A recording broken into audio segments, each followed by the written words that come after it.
Good afternoon, all. No news from me today. This is something that's been rumbling for the last sort of 3 weeks, and it is done, dusted, confirmed a couple of days ago. But I said I would cover it. I felt I ought to, and that is the departure of our mercurial number 10, Allan Saint-Maximin. Now, it was being talked about for the last few weeks. It was pretty much confirmed that he was going to be on the way out. When he wasn't included in the Rangers squad, and then he wasn't on the America team. Then we saw the links with the Saudi Arabian team. I can't remember the name of them. Is it Al Halal Al? I don't know. Perhaps I should know, but I don't. Saw the links with them. Then Eddie Howe pretty much confirmed it. Then to me, the final, because I was praying it wasn't going to happen. I understand why it had to, but I was praying it was going to be cancelled last minute. But then when I saw Anthony Gordon with the number 10 shirt, that was it. I was like, oh God, it's happening. I had to break the news to my 4-year-old daughter, and she's gutted. She's like, Maxi's her favourite player. She's like, why is he going? I didn't go down the FFP route trying to explain it to her, but I had to try and tell her, well, he's going somewhere new and da da da da da. But that's that. I'm not going to get into FFP. I don't really understand it to 100%, but I understand that we had to trade, we had to sell to buy, and we've got a lot of tradable assets.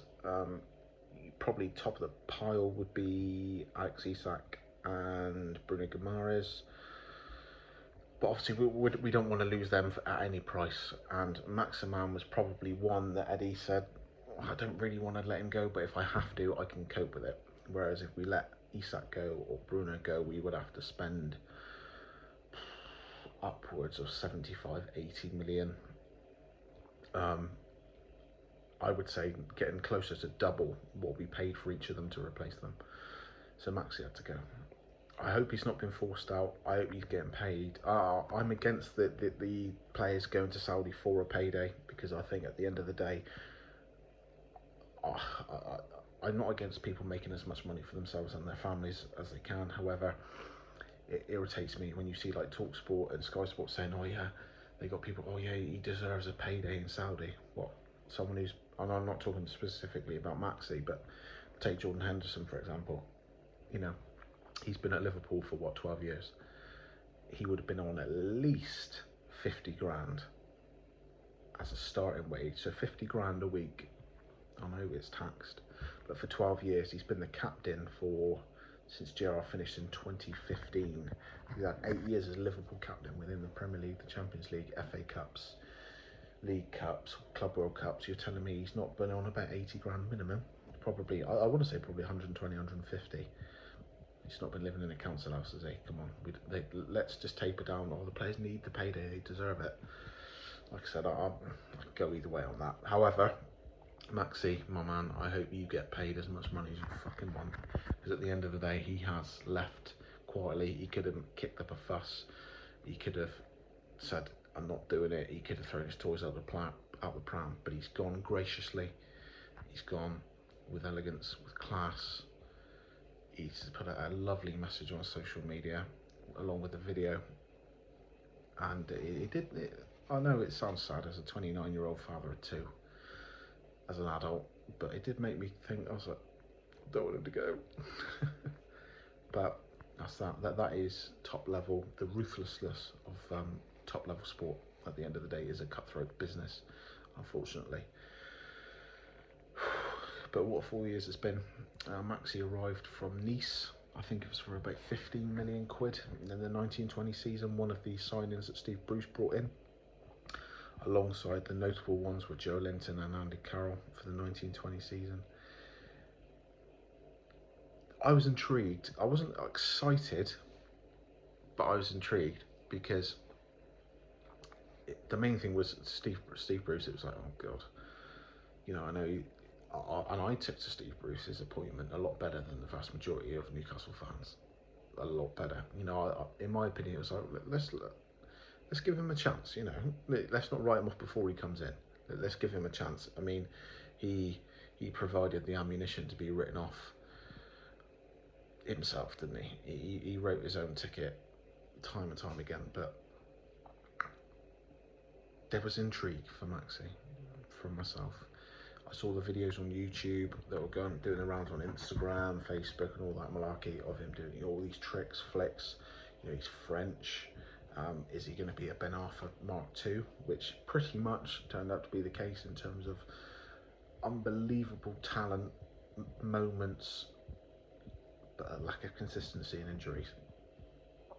But there's one key difference, and I'm not going to slag off Hatem Ben Arfa because he was one of my favourite players. The attitude. Maxi's attitude has been bang on all the time. Although he has thrown his arms up in the air, sorry, just trying to sort my hair out. Thrown his arms up in the air at teammates on occasion and frustrating, and he's not ran back as quickly as we've wanted him to. His attitude has been spot on, and we have to acknowledge that, particularly under Bruce, the role he had in the team. His was a free role. The plan was, under Bruce, plan A Maxi was defend for your lives. Dig in, dig in, dig in. 10 men behind the ball. When we get the ball, break, give it to Maxi. Off you go, Allan. Do what you want, do what you can. If Maxi didn't play, we didn't score, let alone win. He's had some fantastic moments, but as I said, he was bought from Nice, and it looked bright on social media, all the tricks, the flicks, the skills, the highlights, but all the chat was that Vieira didn't like him. Vieira thought that he was an issue, and that he was sold, not under a cloud, but that they were happy to cash in on him. Now, I know we had zero ambition back then, but if a player from France that doesn't play for PSG or probably Lyon or Marseille is being cashed in on, not for ludicrous money either, for a 23-year-old, that's when you think, what's going on? But from that first friendly against Saint Etienne, he has wowed us well and truly.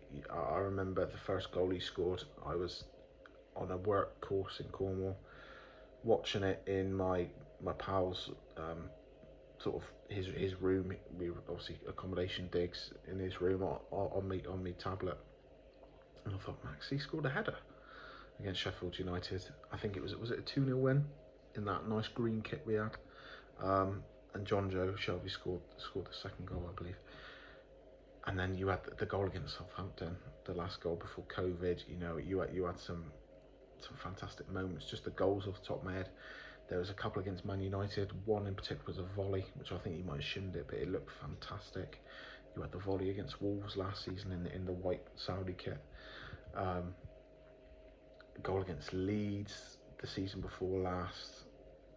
There's been some stunners, isn't there?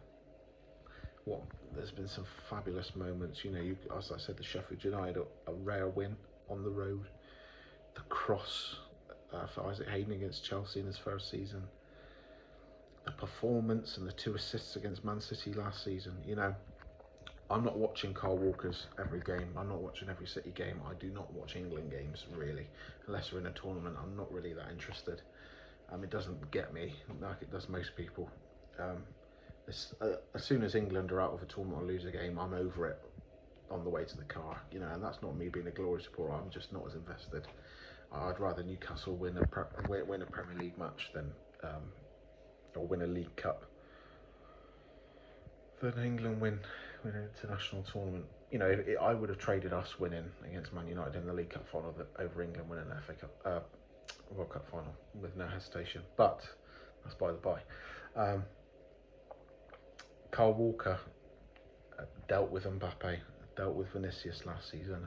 He could not do a thing to Maxi. Maxi ripped into shreds, laid on Miggy's goal, laid on Callum Wilson's goal, and just looked phenomenal. He doesn't fit into the new system. He's not an Eddie Howe player like a Harvey Barnes is. That's why he's been an upgrade, because he's numbers based. He's all about sprints and high intensity and working backwards as well as forwards. He's a cog in the team, whereas Maxi is that wild card. He is that throw caution to the wind. We'll all do your hard work, Maxi. You do your thing. And he was plan A. It used to be defend for your lives, dig in. If we get the luck, if we somehow manage to touch the ball, give it to Maxi. And he always give it a go. He always rolled the dice, he always backed himself. And there were times, particularly last season, when I thought the fans were on his back.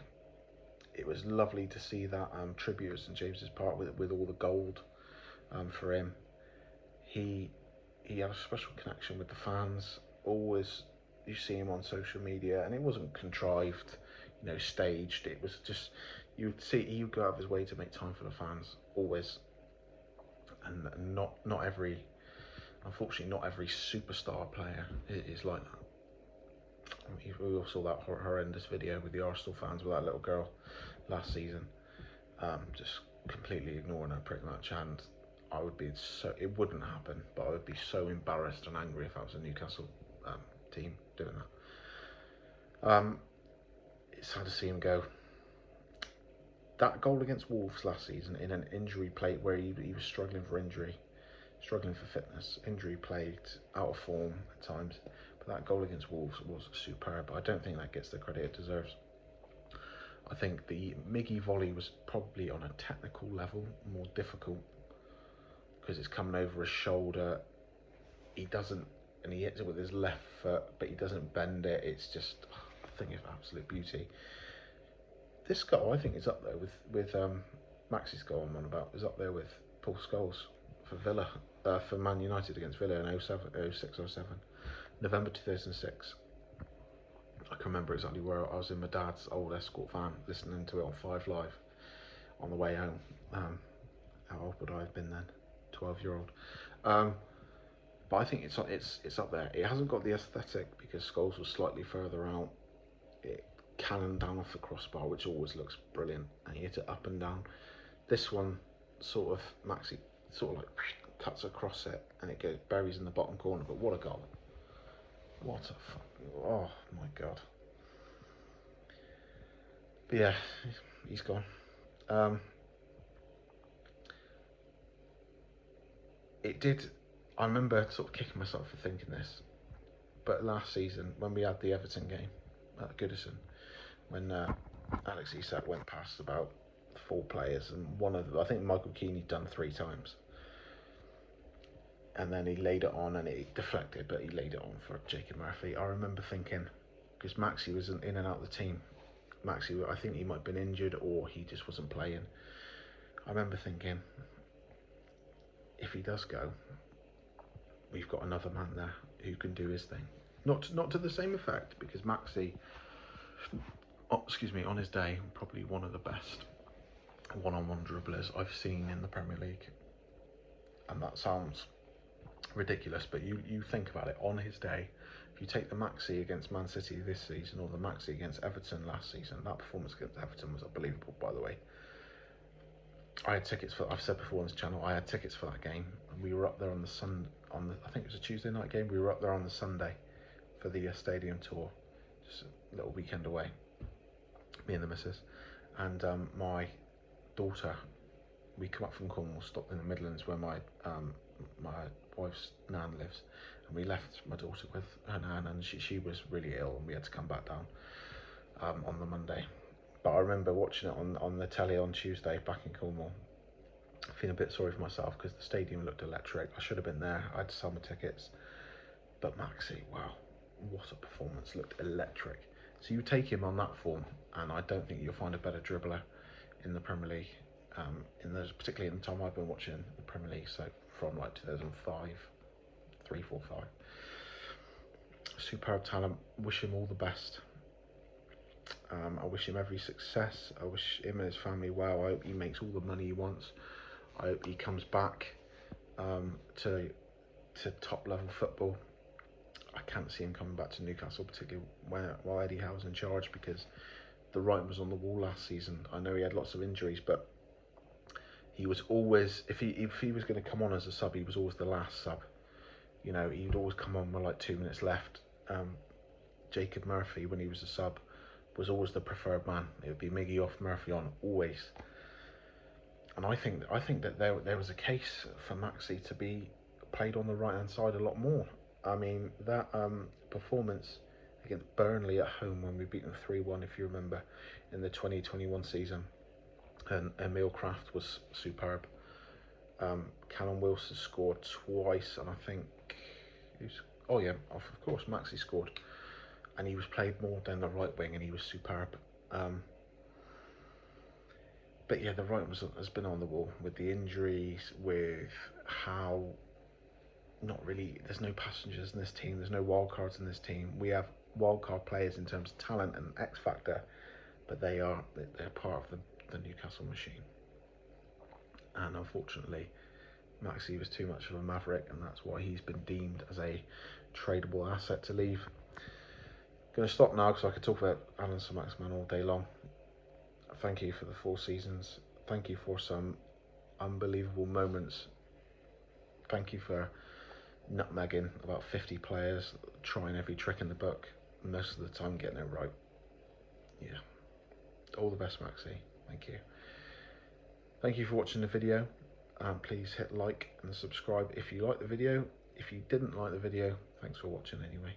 See you soon. Cheers.